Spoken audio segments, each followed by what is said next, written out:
So welcome everybody to the second day of SharkFest. I hope your coffee still kicks in so that you will be able to listen to my stuff the next about 1 hour. So my name is Simon. I'm from Germany, working for a big company called Miele. I guess some of you might have heard about it. We're producing washing machines and all that kind of stuff. So I work there as a network engineer covering a lot of topics, but my personal interest and my responsibilities in that group are regarding performance analysis, packet analysis and stuff. Beginning of this year, I started a little experiment, a little project, doing some freelancing of my regular work. And as you can see, I'm also doing a couple of other things aside from the computer stuff. All right. So let's just jump in. I'm getting you warmed up with a little demo. And since my connection to the lab works now, we can do this live. So let me open up a trace I've got here.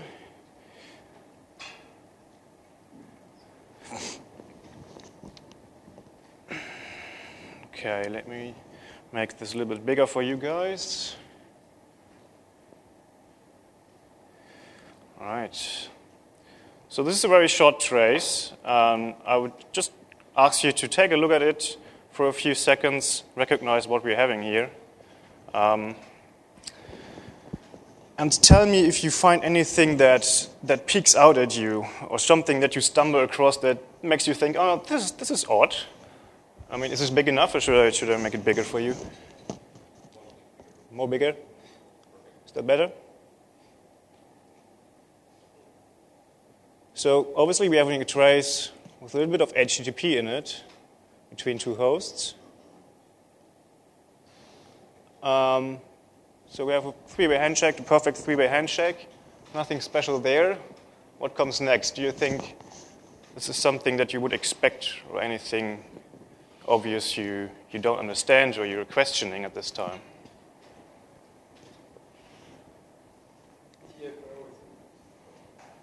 What was that? TCP faster. Okay, yeah, that was eagle eyes there in this row. What do you think? Why is the TFO in there? Frame 11. Okay, frame 11. So this is frame 11. There's a get request, HTTP GET request. But what do you see just before the GET request?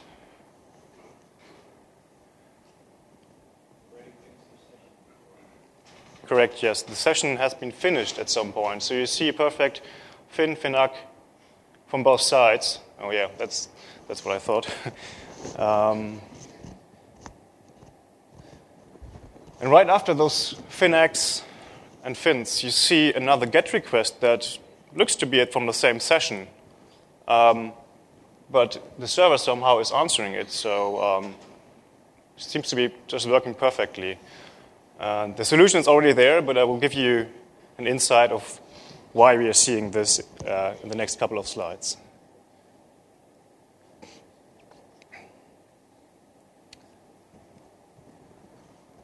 All right, let's switch to the presenter.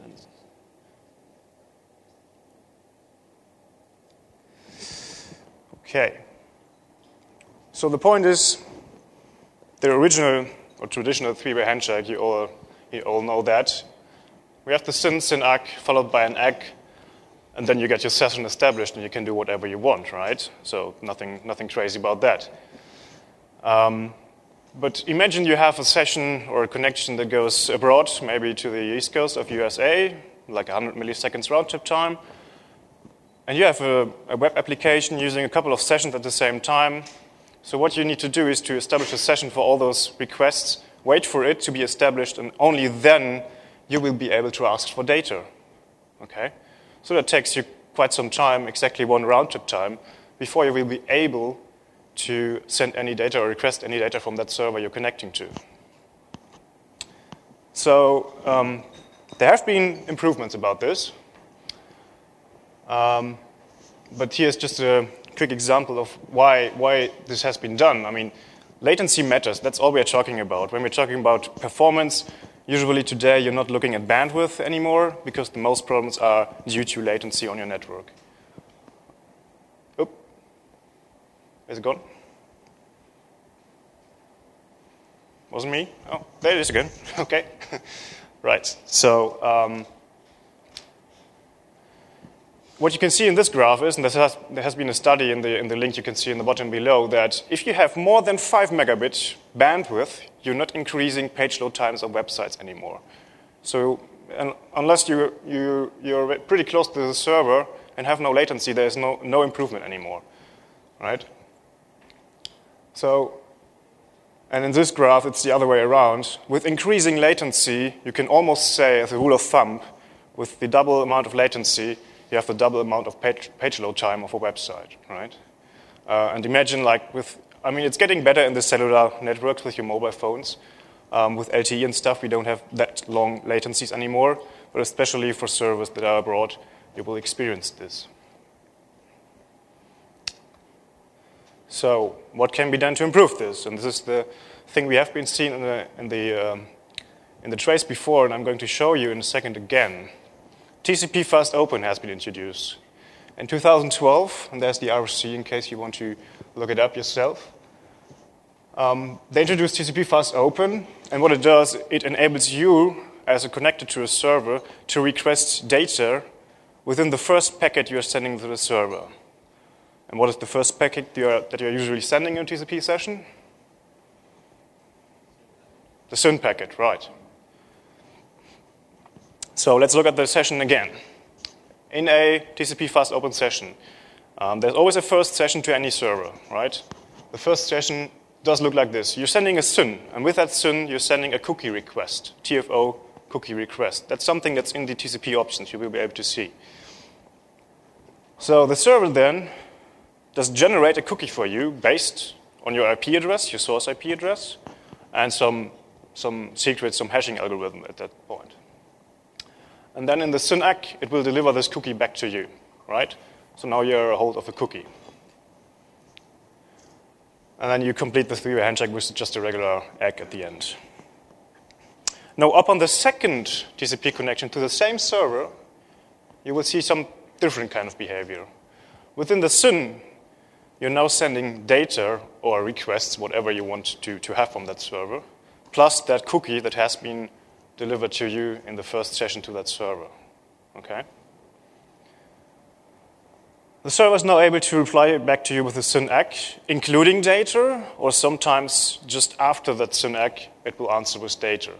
So before you have sent out the final ACK to your three-way handshake, you're actually receiving data from that server. And that might be all you want to have, right? So at this point, if it's just a small request, the server can send back every data that you're requesting in the SYN ACK, and you're done. Basically, that's it. You can close the session at this point. So in contrast to the original TCP in RFC 793, back in the days, I think it was 72 or 79 when it was invented, you are now able to transfer data in the SYN packets. This has been prohibited before. So we are saving one round-trip time for sending data. And another thing, now you might think of, okay, so I can do this, but many people spoofing my IP address, for example, can do the same thing. But automatically with this cookie that you're getting from the server that has been based on a hash using your source IP address, this also delivers some kind of denial of service protection, because obviously you can send a spoofed IP address. With your spoofed IP address, you can send a SYN cookie to that server, but it won't answer you, or you won't receive the answer if you spoof the IP. So there's no way of getting around this. Okay, so let's look at that trace file again in a little more detail.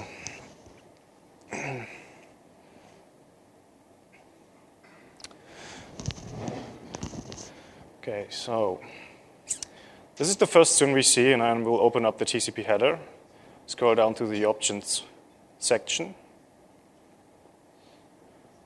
And now you see there's this TCP Fast Open option within the TCP header. And this is the first session. I've captured the first session to this server. So what you see is the cookie request here, the perfect cookie request. Now, in the SYN ACK, on the other hand, you see, okay, the server seems to be supporting fast open, so it delivered me this cookie, right? And this cookie will be stored or cached on your local client for a certain period of time. Usually it doesn't survive a reboot unless you make it static somehow, but this is normally just the lifetime of your system before you reboot it. And then in the SYNAC, there's nothing special in there, just a regular, in the egg, just a regular egg at this point. Now if you go down, we see the session has been finished, so has been closed at this point.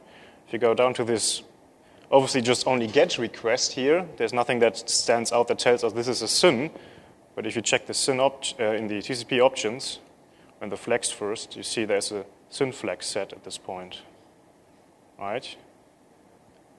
So actually I've tricked you a little bit because I've disabled my coloring rules, and one of those coloring rules actually highlights SYN packets in green.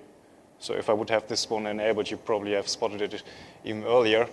But this is, again, a good example of how you could use coloring rules just to make something, to get your eye on something that peeks out or that's looking not normal, right? So if you go down in the TCP options here on this packet, there's a TCP fast open option set. And also with this SYN, I'm delivering my cookie to the server, right? And in the SYNAC, there's nothing special. The server just accepts my SYNAC and immediately responds with data to me.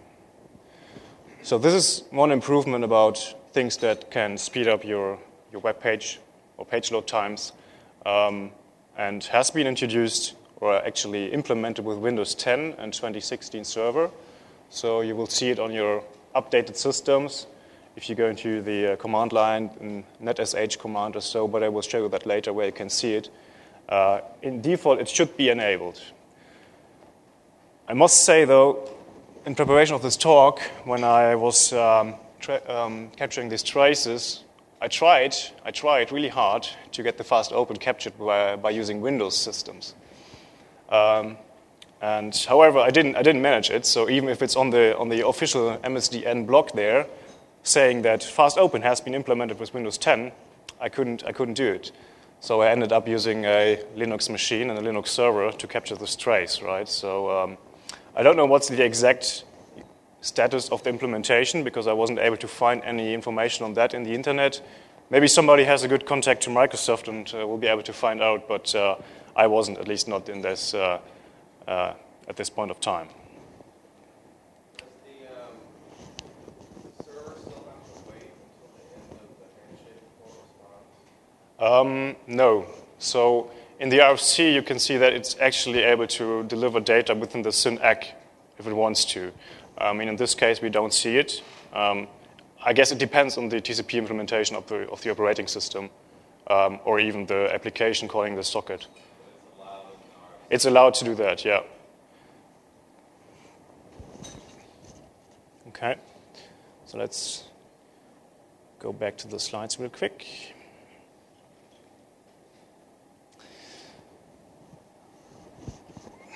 So one thing that comes with new stuff that gets implemented in operating systems is obviously that at some point you have some challenges and drawbacks, especially when it comes to older systems, right? So what could happen there and there? I just brought up a few cases here. For instance, this is the best worst case probably, that if you're sending a TCP fast open request, some firewalls don't like it. So they will simply either drop or refuse their connection. If they refuse it, that's good for you because you don't have to wait for the retransmission timeout to resend your SYN without fast open option and wait for the legal response, right? But this can happen. So if you're a firewall guy or you know your firewall administrator, make sure either the compatibility is given, so they understand fast open, or if not, that they refuse the connection actively and not just drop the sessions. Okay. This might lead to more system load, but on the other hand, your users might be happy if they can work a little bit faster than before. Now, the next thing that happens is that the data within your SYN packet is getting stripped. Maybe you had perfectly fast open connection established before. You have your cookie cached in your local client, and now you're resending the SYN with all your data in it. But all of a sudden, this data gets stripped from any intermediate system in the network.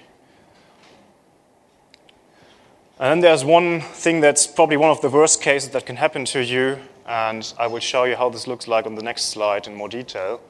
But obviously, when you are sending data in your SYN packet, and speaking about the relative sequence numbers, you're sending with sequence number 0, and you're, say, sending 100 bytes of data, then what is the expected acknowledgement number from the server as an answer to your SYN?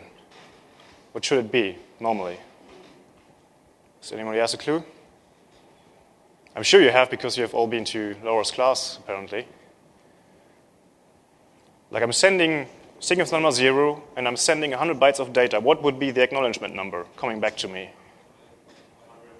101, correct, because you're acknowledging the SYN with which is this ghost bit, or whatever you want to call it, ghost byte. So you're acknowledging the SYN with +1, but also you need to acknowledge the data. So it wouldn't be just ACK number 1, but ACK number 101, okay? So what might happen is you have this client sending data to the server in your SYN with the cookie set. Everything is just perfect. But then there's a firewall in between, and we all like those firewall boxes. And this firewall is saying, okay, there's an ACK to the, actually it's a SYN ACK, so I'm ACKing a SYN. But the ACK number is pretty high. So why would I ACK 100 bytes of data? Because it's not aware of TCP fast open or so. And it does this over and over again. So what happens is that the client is sending SYNs, waiting for SYN ACKs, never get them. So retransmission timeout every time. Okay. All right. So here are some more references for you in case you want to look this up later. Might be of use for you. I will put the slides later on the SharkFest webpage, or Angela we do, so you don't have to note those URLs. But I took, for example, the first link here. This is a YouTube video of Christoph Parsch. He's from Apple, and he basically explained what I did here. Just took like an hour or so. So if you want to look closely in detail, you might want to check out this guy there.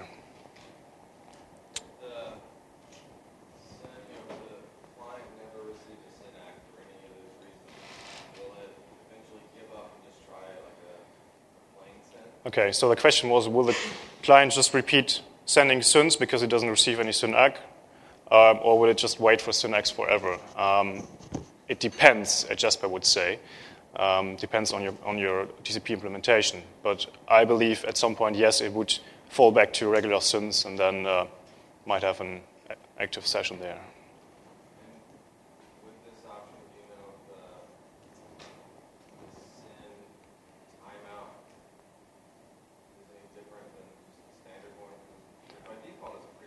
The retransmission timeout would be 3 seconds by default in Windows, I believe. So I haven't seen anything other than 3 seconds in my studies. Okay. So any other questions regarding TCP fast open at this point in time? No? Okay, so let's move on. Okay, a few questions. If you think about performance in general, there are a few things that might limit performance. One of them is obviously the sender. This is what we have seen just now in combination with the receiver. So we have sender receiving side. What else, from your point of view, can limit performance in a session, in a TCP session? All the routers. The routers? So talking about the network in general, probably? So you have a network in between. Doesn't matter if it's local area network or a wide area network. Pretty good. And then also we are looking for quality.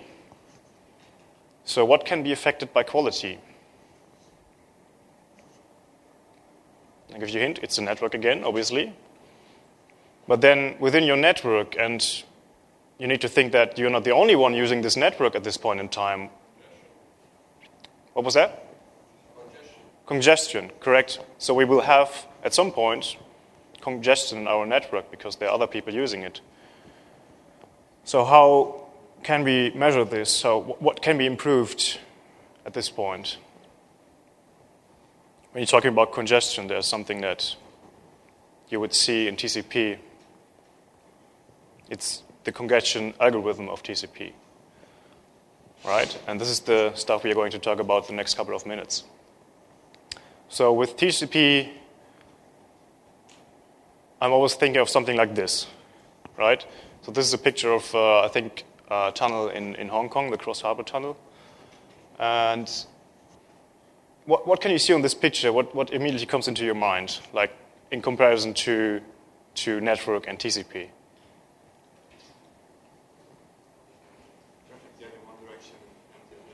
Correct, we have unidirectional traffic flow, right? So there's a lot of stuff going in, but not much coming out.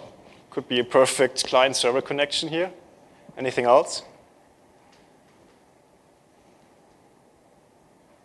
If you look at the lanes, probably. Sorry? Disconnections? Okay, yeah, there are parallel connections. So if you think of the lanes being one TCP socket or one TCP connection, you have multiple of them. And what happens right in front of the tunnel? They merge, yes. So from, I think, 4 or 5 lanes, they merge into 2 lanes. And this is what is going to happen in networks as well. From your LAN, you're hitting the WAN, internet, or your corporate network whatsoever. At some point, you have a bottleneck. And now you need to manage to get all of those streams through this bottleneck, okay? So there has been some evolution in TCP. Starting back then, I don't know, TCP Tahoe is the first recognized TCP algorithm introduced with, I think, BSD, if I'm not mistaken. And there were just a few components within this TCP algorithm RFC. And you can see them on the right-hand side. So we had slow start, we had something that is called AIND, additive increase, multiplicative decrease, gives you a hint about what this might be. And we have fast retransmit. They have been there for a pretty long time. Okay. So right after Tahoe, there was a new algorithm called TCP Reno. So we're still at the Nevada area of USA with the names of those algorithms. That has changed at some point. And with TCP Reno, there has been not a new feature, but a new way of reacting to something called fast recovery. And this is somehow connected to fast retransmit. You will see this in more detail in a few minutes. Then after TCP Reno, we had New Reno. I think you all know this one. Has been working in, I think a lot of Microsoft operating systems with XP, Vista at some point, and all the others before, obviously. And with New Reno, there was something new called partial ACK. We will see this later as well. And then TCP SAC, just for the sake of completeness here, it's not an own algorithm, but it's something that came as an improvement for TCP New Reno and partial ACK. So again, we have selective acknowledgements there as well. Okay. All right, so let's look at the first thing that was on the components list on the right-hand side, TCP Slowstart. What happens in TCP Slowstart? Now, first of all, you need to know that in TCP we're talking about Windows. And I don't mean Microsoft Windows, I mean Windows. So what kind of windows do we have in TCP that somehow regulate our data flow? Anybody? Sorry? Okay, we have MSS and MTU, but these are not windows because they are fixed sizes and fixed options that you negotiate in TCP. What congestion? Okay, so we have a congestion window. That's a pretty good point. And what else? I mean, the congestion is on the sender side. What do we have on the? Yeah, the receiver window on the receiver side, right? But congestion is a good keyword here because the congestion window is something that builds up on the sender side. So what you're actually doing is the size of your congestion window limits how much data you can send within one round trip to the server or to your whatever you're connecting to, right? So you don't know how much congestion there's on the network. You don't know the bandwidth. You don't know latency maybe. So you have to build up and ramp up your bandwidth that you're delivering to the server. So the congestion window usually starts with a multiple of your maximum segment size. And again, the maximum segment size is negotiated in the three-way handshake, as you all know already. The initial size varies a little bit. I think with the very early implementation has been just one maximum segment size, so one packet back, and then you're waiting for an acknowledge from the server. Nowadays, and especially with Windows 10, there has been an improvement going up to 10 times the MSS. So now you can send 10 packets, 10 full packets at the first go, at the first data request or data sent to your server. So what happens is that with every round-trip time, you're doubling the amount of data, right? So that means you have a very exponential increase of your bandwidth. Let me try to... I'm trying to use this built-in PowerPoint laser pointer because that maybe makes it easier for the recording. So what you see is on your first... Well, this is not very easy. On your first round-trip, this is just an example. You start probably with an MSS of 1. On the next round trip, you're doubling it to 2, and then to 4, and then to 8, and so on. So what you will see is a pretty fast ramp up of your bandwidth to a certain point, obviously. So you cannot do this forever because there's some limits. And one of the limits is the so-called slow start threshold. The slow start threshold at the beginning of a connection, the very first beginning, is a very high value. So what you're trying to do is to achieve or to figure out what is my bandwidth. I would just go ramp up there and try to get as much through this pipe as possible. Later in a TCP connection, this slow start threshold varies and usually just decreases instead of increases. But I will show this later. Okay, so after this slow start threshold is hit, at some point you change your behavior. You're not ramping up anymore like crazy, but what you do is you slow down because you want to figure out, okay, is there any more bandwidth I can use? Is there any more available? I need to probe somehow. And this mode is called congestion avoidance. So the congestion avoidance starts as soon as you hit this slow start threshold. And what it does is basically it increases linear. So on each ACK, on each round trip, on each ACK you're receiving from your server for your data, you're increasing your congestion window by 1 maximum segment size. Okay? This happens every round trip, so you have this kind of linear increasing bandwidth. So the key takeaway message here is that even if it's called slow start, it's not that slow. Actually, it ramps up your bandwidth pretty fast, right? So terms are somehow a little bit confusing in TCP, but compared to congestion avoidance, which you just have seen at the very end of my explanation, slow start is pretty fast. So just to keep that in mind. Right. So now we're at a certain point where we probably hit the maximum of our capacity, of our bandwidth available in the network.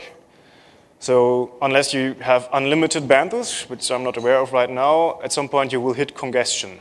And congestion means probably packet loss, right? So with TCP Reno, there are 2 ways of detecting packet loss.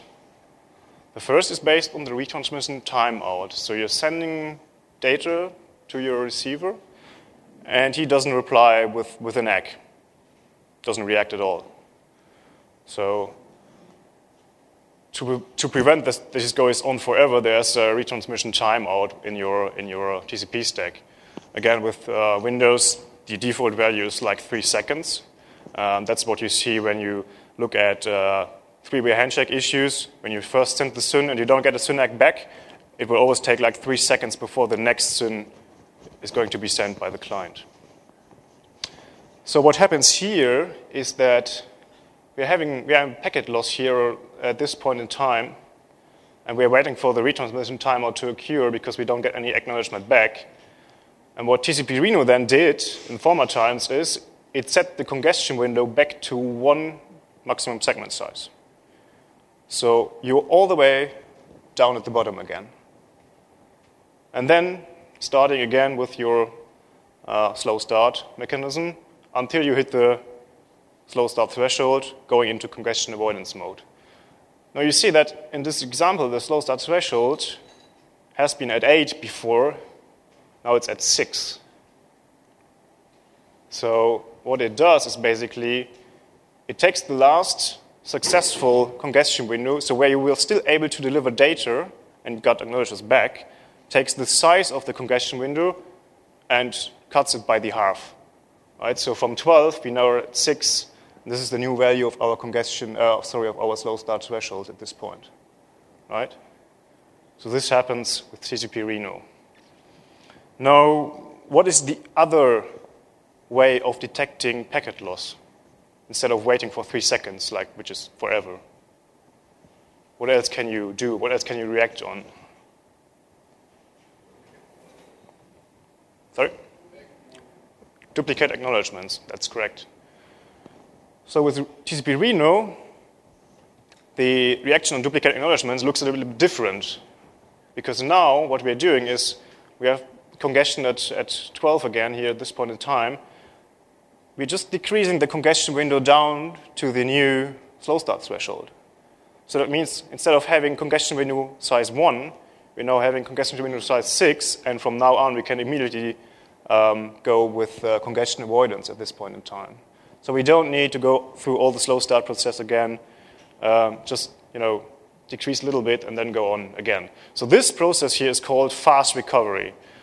And I put the fast in quotation again because so there can be fast when you look at this graph, but imagine you have like 10 gigabit of bandwidth and you go down to 5 and need to ramp up with every round trip time just by 1 MSS. That could take a while until you had the 10 gigabit again. So, yeah, so fast just in quotations. Any questions regarding this? Is this all clear? Okay.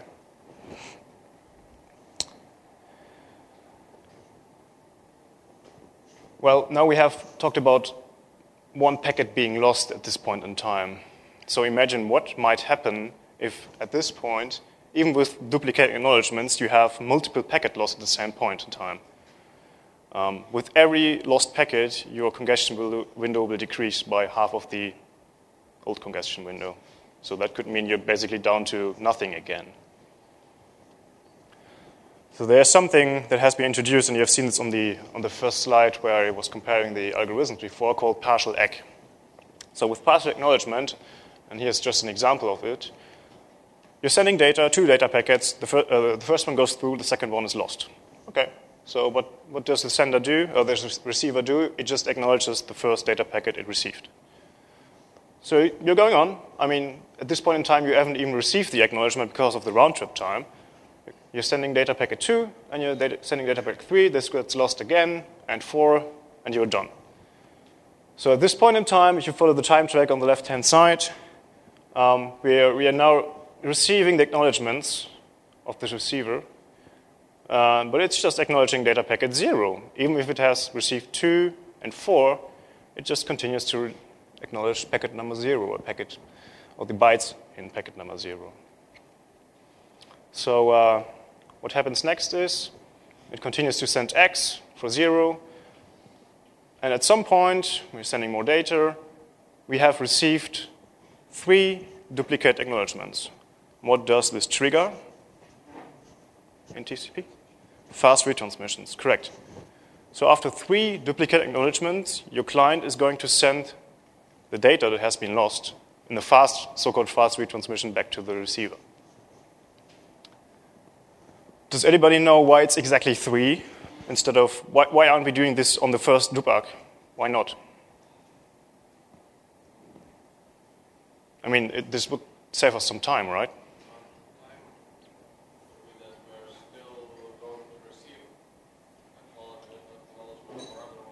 Okay, so the receiver could still be waiting for some more data because we have round-trip time.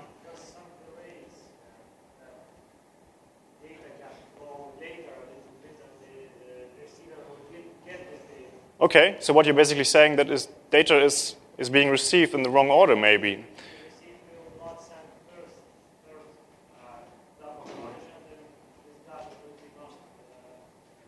Right, right. So basically what can happen is you can have reordering of packets. So instead of having 0, 1, 2, you can receive 0, 2, 1. But if you send a duplicate acknowledgement for these packets and you would reply immediately with a fast retransmit, you're probably wasting bandwidth. So the 3 drawbacks is the amount that has been there in the RFC just because to prevent sending fast retransmits if there has just been packet reordering in the TCP stream, right? Okay, so the partial X in this point trigger the fast retransmit at the 4th X, so the 3rd duplicate acknowledgement. And then we can continue to send data. What data are we sending? We are sending the lost data, obviously. So since we are acknowledging just data 0, we keep resending data packet 1 at this point in time. Now, the this is default TCP, right? So there's nothing special about it. The improvement here is that as soon as the next acknowledgement comes in, which then obviously acknowledges data 2, because this is the last one he has received in this order, we can immediately fast retransmit the next lost data packet. So instead of waiting for another 3 duplicate acknowledgements to come in, you can immediately retransmit the next lost data packet, right? So this saves us some time here at this point. When will those mechanisms stop? Sorry? When will it stop sending immediately? As soon as you receive the acknowledgement for the last data that you have transferred to the yeah. Okay. So the key is that on the first partial egg in the next couple of lost packets, you can immediately reply with a fast retransmit. Okay. So speaking about multiple packet loss, there are a few questions. And I think we have talked about this before. Does more bandwidth actually solve the congestion problem?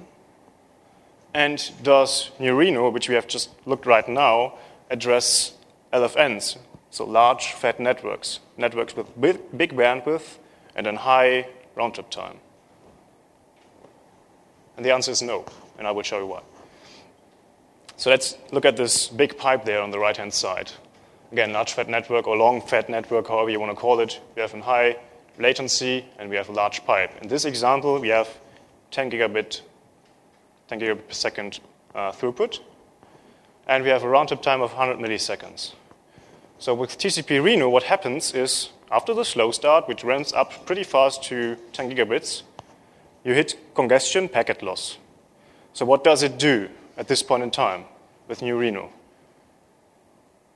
It will drop down to at least the half of your bandwidth, right? So having 10 gigabit, you're going down to 5 gigabit, and from there on, you're starting with congestion avoidance. Congestion avoidance meaning with every round-trip time, we're adding 1 maximum segment size to our congestion window, right? So in this example, and I can calculate this if you want, but you can just maybe only believe me. To refill this 10 gigabit pipe, when you're coming from 5 gigabit in congestion avoidance mode, and to refill the pipe, you probably need about 1 hour until you hit your final maximum bandwidth again, right? So it's basically this is the bandwidth delay product. I guess everyone has heard about that. The bandwidth times delay gives you the bandwidth delay product. So 10 gigabits is, I think, 10 billion bits, if I'm not mistaken. 10 billion bits multiplied by the round-trip time of 0.1 seconds. And then you can calculate the window size that you need in this case. So even with perfect window size, everything, it's going to take a while. So what can we do about this? And also, even with big windows, let's say you're sending 120 megabytes in one go, in one round trip to your receiver, and you have a high round trip time, this takes some time if there's congestion on the way to react on it, right? So because of the high round trip time, yes, the question. You assume only one connection. Pardon me? You assume only one configuration. Yes, this is like the perfect world example, right? There's no other one on this pipe. You have basically no packet loss at all, right? So yeah, just as an example. Yeah, almost no packet loss. All right.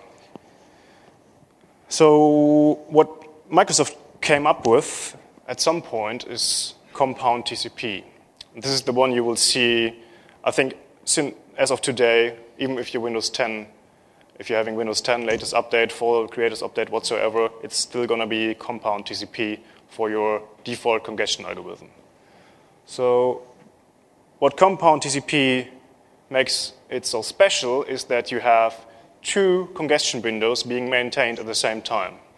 One of them is still the old additive increase, multiplicative decrease sort of congestion window, right?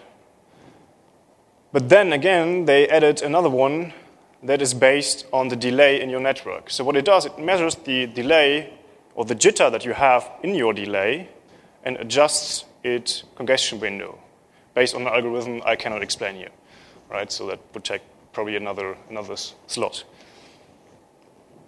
And so the goal was to have a more efficient congestion algorithm that is able of being fair to other TCP sessions on the same track, even if they have different round-trip times, like you can have, I don't know, in the underwater cable between USA, East Coast, and Europe, you can have different sessions with different round-trip times. But also be fair to other sessions and don't steal their bandwidth, right? So the goal was obviously to have more bandwidth on long-fat networks, but on the other hand, please be still kind to other TCP connections on the way to your goal, to your target. Okay? So along with Windows 10, and that's what I mentioned earlier, there have been some improvements. And this has been in the official blog by the network department of Microsoft. They announced a new congestion algorithm that has been there for like, I don't know, years in Linux, since I think kernel version 2.6 something. It's called cubic TCP. And cubic, depending on whether you have been studying or liking math for a while, might ring a bell for you. So cubic tries to improve networks or TCP connections over a certain limit of latency, which is usually greater than 100 milliseconds. It does a very aggressive window growth, so that meaning even faster than Slowstart probably, or at the same range as Slowstart, but also not only at the very first beginning of the session, but also after congestion, for example.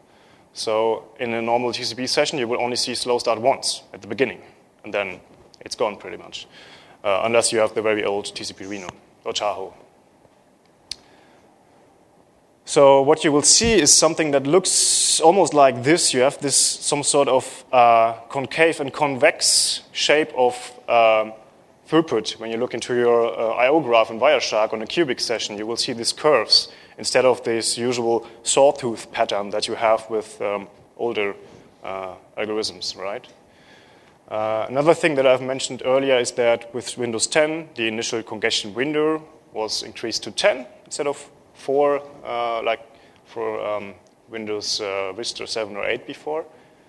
And it also improves the slow start speed. Just keep this in mind. If you ever see a trace and you're wondering why is it looking a little bit odd or why is it looking something else to what you are used to in the past days, that's because maybe you have a new congestion control algorithms that you are seeing in that trace, right? All right. So a few more things before we get into the next demo that I just wanted to point out, and I'm sure you have heard this before, but the receive window. So now we have talked about the congestion window, which is on the sender side, but what can we do on the receiver side to be able to keep up with the sender, always sending us more and more data? I mean, actually, the receiver needs to process all that data and pumps it up to the application at some point. So your receiving window or your receiver window is not only consisting of the data that you're currently sending to your receiver, but it may also have the old data in there that it wasn't be able to process or up to the application at some point, right?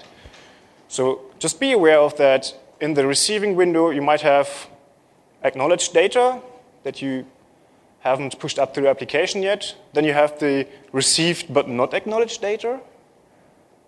And then you have the data that is still on the way to you, maybe still on the wire or hasn't been sent from the sender yet. Okay? So at some point, somebody thought about tuning the receive window, because just tuning on one side doesn't help me for my throughput, right? So TCP window scaling has been introduced.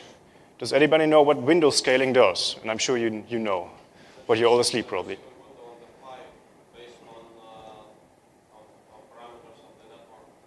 Correct. Yeah. So you're increasing the window, the receiving side window, and with that you're increasing the amount of data a sender can send to you at some point in time.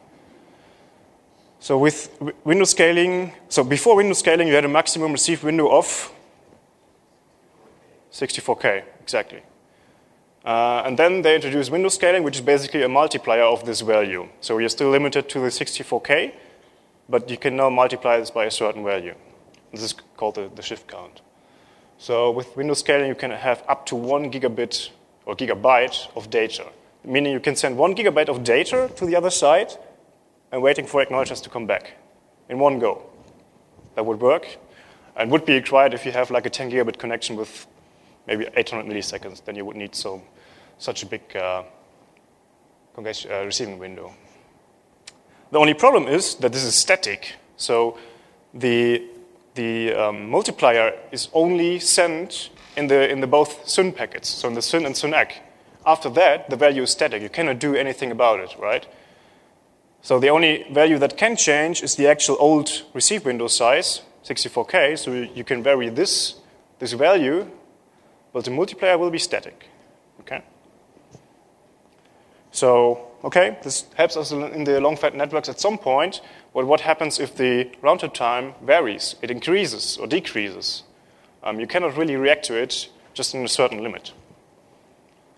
Just here, for your information, there's this TCP window scaling options. You can find it in the TCP options, obviously. And then you have a shift count, but you need to interpret the shift count. So it's not only multiplied by 8 in this point. You do not multiply the 64K by 8, but the shift count actually gives you a hint about the actual value, and I've put the table in here. So if you have a shift count of 8, you need to multiply by 256, okay? And it goes on, I think, until 14. So with 14, you end up with 60 meg multiplied by 64K. That gives you the 1 gigabit or even 1 gigabit window size. All right. So what then came up was receive window tuning at some point, or receive window auto-tuning, because this is something that happens while you're transferring data. A precondition of window auto-tuning is that window scaling is enabled. Without that, it won't work. That's the very first rule of thumb here. And what it does, it measures your bandwidth delay product, and I've explained how to calculate that earlier.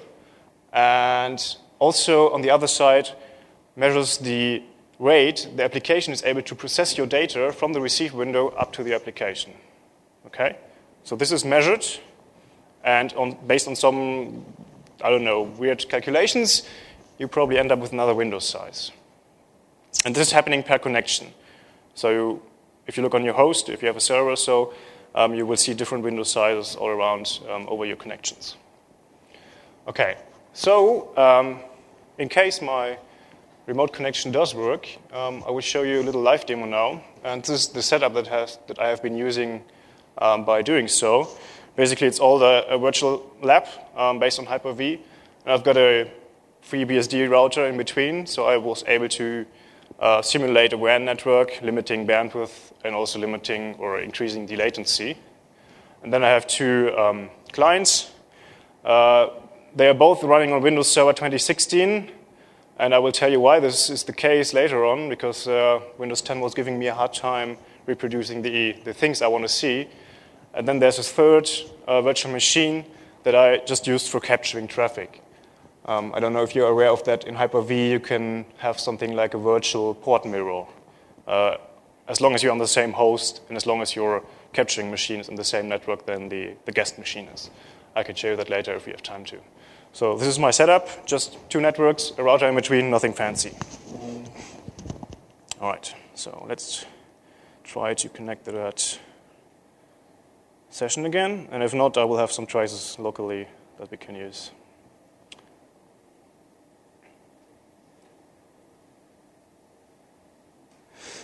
All right.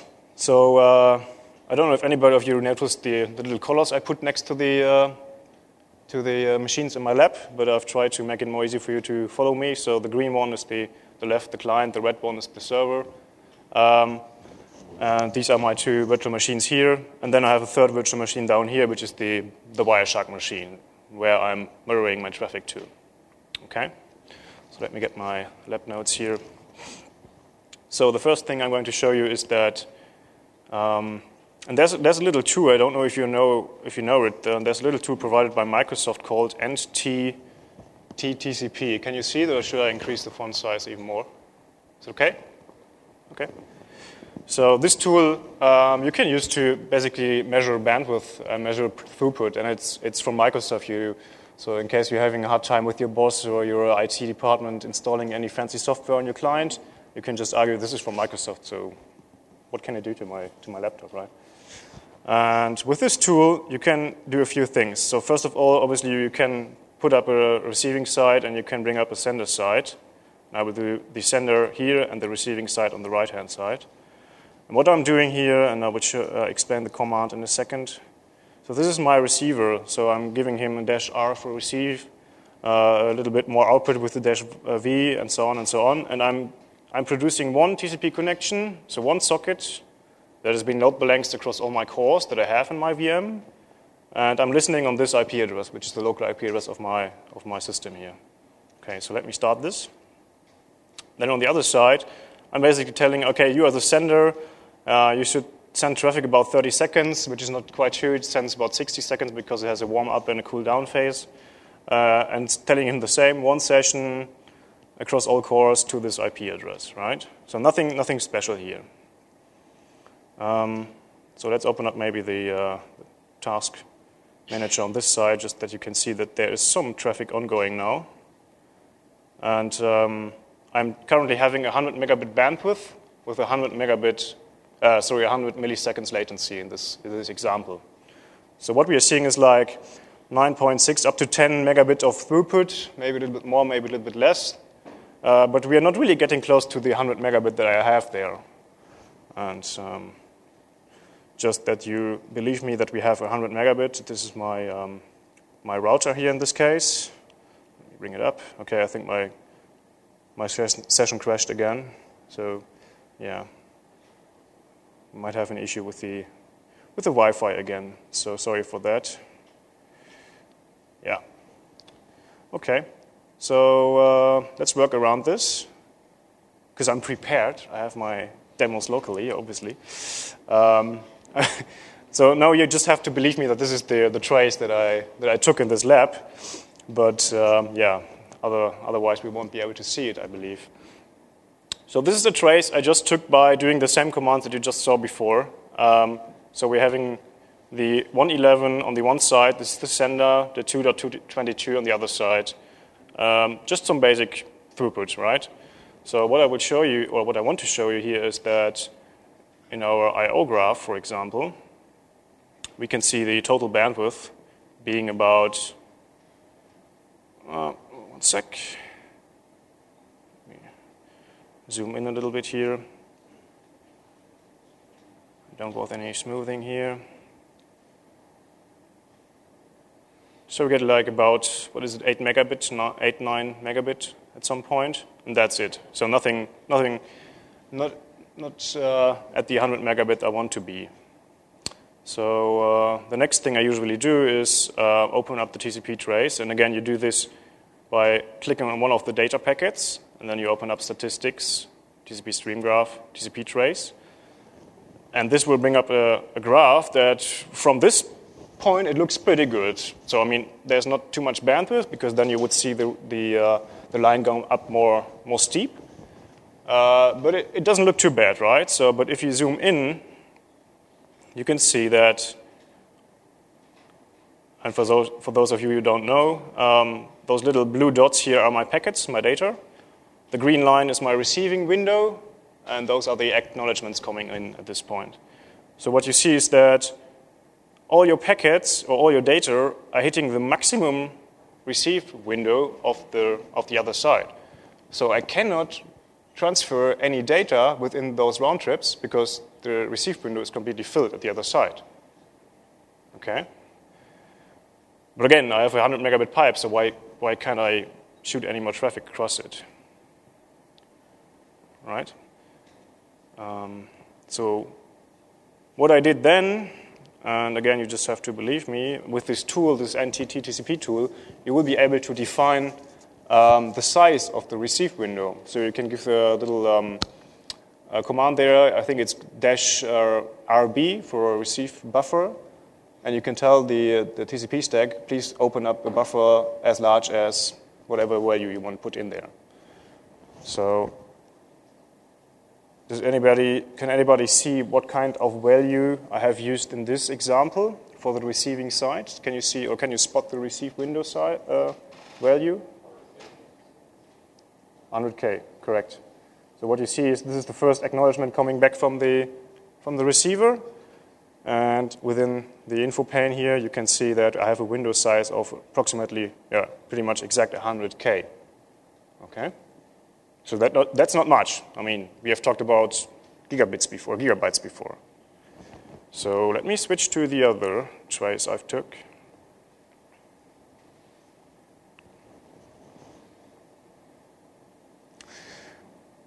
Okay. And you can immediately see that there's more data in it because it takes more time for Wireshark to process it. So again, same situation, one single connection. What is the window size in this case?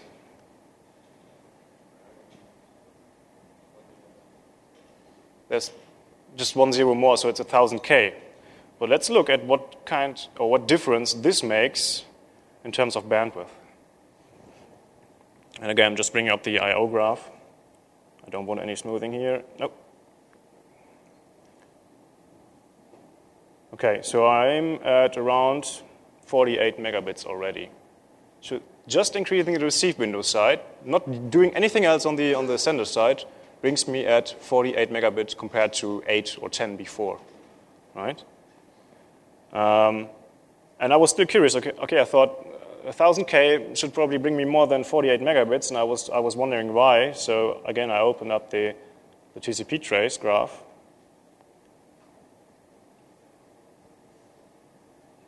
Processing. How are we doing in time? Is it like 8 minutes left or so? 8 minutes? Okay, perfect. And again, looks pretty good.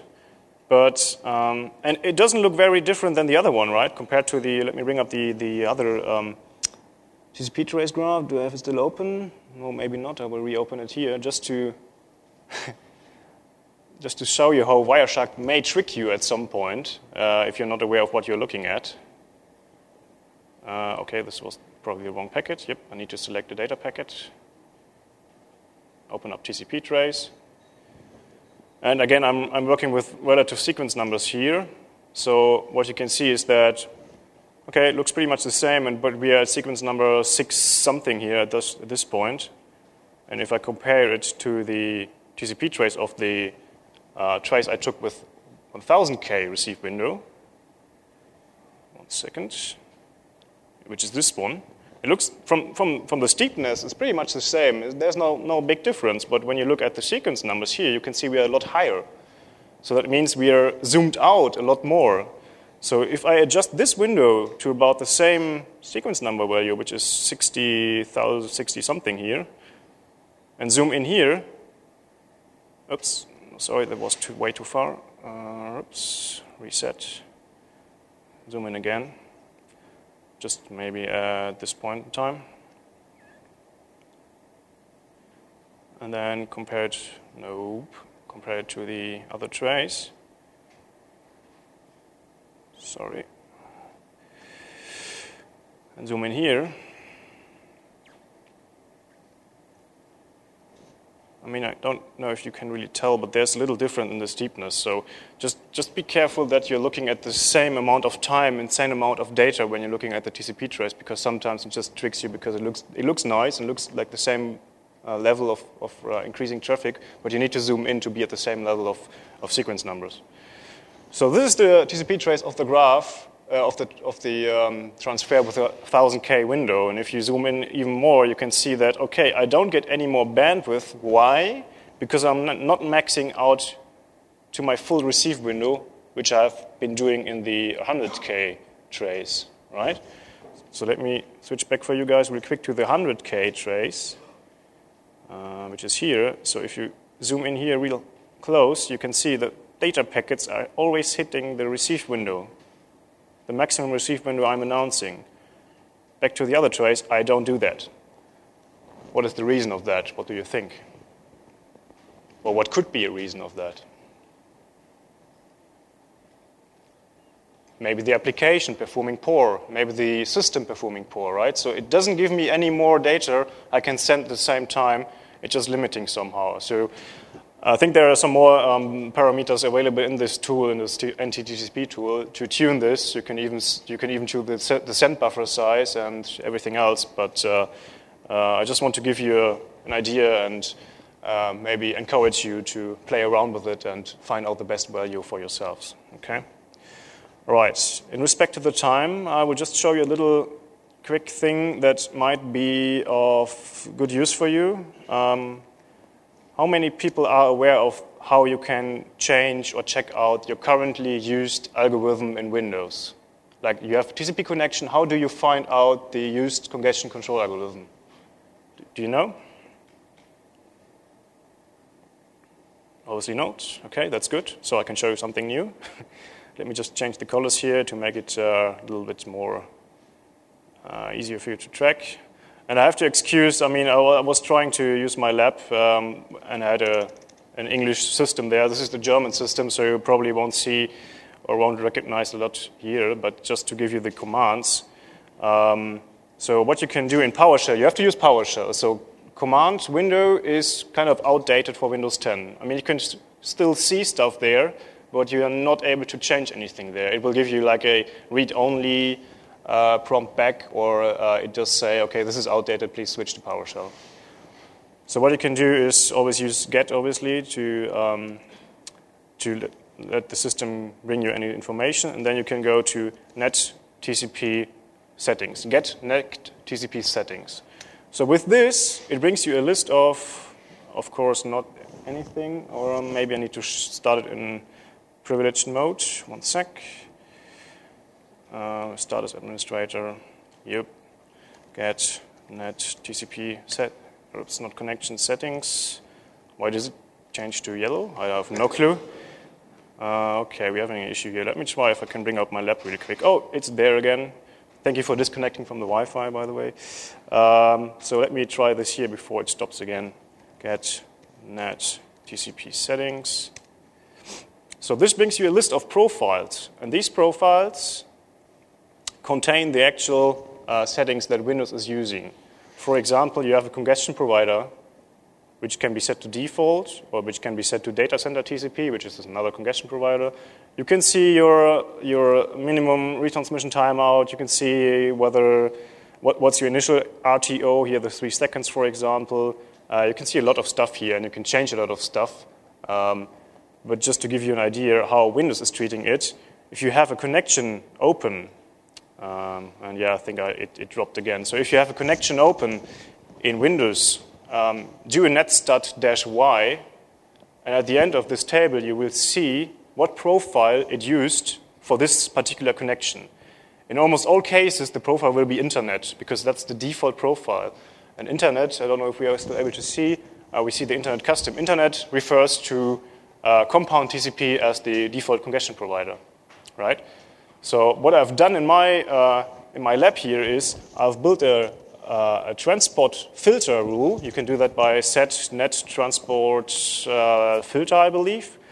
And then you can match on remote or local ports and say, for this particular connection, please do not use the Internet profile, but use Internet custom, for example. And the Internet custom, this is the one you are able or you are allowed to change and adjust. So what you can do is to find out what is the throughput with, for example, compound TCP compared to New Reno, which is the default value that you can see for Internet custom here. Then you can write your own rule and have a connection on another port. capture it and have the same, and have two different congestion algorithms in one trace to be able to compare it. And I think we have 1 minute left, so I will quickly bring up my last demo trace here to give you an idea about how this might look. It should be this one. So within this trace, I have two sessions instead of one. One is running on port 5002. The other one is running on port 5003. And on port 5002, I put in a filter rule and said, OK, please use new Reno for this connection. Okay. So if you now bring up the I/O graph in Wireshark,